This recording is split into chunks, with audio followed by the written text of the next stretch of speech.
శివాయ గురవే నమః. శ్రీ భద్రకాళి మాత్రే నమః.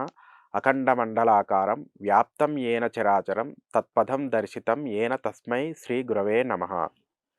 నేను మీ రుద్రోజు నాగరాజు. నేటి కాలస్వరూపాన్ని, గ్రహ గోచారాన్ని పరిశీలిస్తే తేదీ 19/1/2026 సోమవారం. దీనిని శాస్త్రంలో ఇందువారం అంటారు. సాక్షాత్ ఆ చంద్రశేఖరుడికి ప్రీతికరమైన రోజు.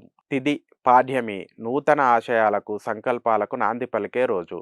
ఇక నక్షత్రం ఆత్మకారకుడైన రవి అధిపతిగా కలిగిన ఉత్తరాషాఢ నక్షత్రం. ఇది ధ్రువ సంజ్ఞ కలిగిన నక్షత్రం. అంటే ఈరోజు ఏ పనులు మొదలుపెట్టినా నిలకడగా ఉంటాయి. కానీ ఈరోజు మధ్యాహ్న సమయం కార్యసిద్ధికి ఏమాత్రం సహకరించదు. మధ్యాహ్నము 12:24 నుండి 1:12 వరకు దుర్ముహూర్తము.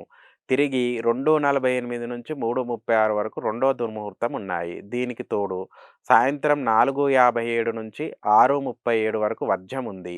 ఈ సమయాలలో ప్రయాణాలు, ఒప్పందాలు వాయిదా వేసుకోవడం ఉత్తమం. ఇక ముఖ్య గమనిక, ఈరోజు మిథున రాశి వారికి ఘాతవారం. మిథున రాశి జాతకులు ఈరోజు ముఖ్యంగా మాటల విషయంలో, ఆర్థిక లావాదేవీల విషయంలో అత్యంత జాగ్రత్తగా ఉండాలి. సోమవారం ఘాతవారం వచ్చింది కాబట్టి మనస్పర్ధలు వచ్చే అవకాశం ఉంది. పరిహారంగా ఈరోజు శివాలయ దర్శనం చేసుకోవడం లేదా కనీసం ఓం నమః శివాయ మంత్రాన్ని 108 సార్లు జపించడం వల్ల గండాలు తొలగి శుభం కలుగుతుంది. శుభం భూయాత్.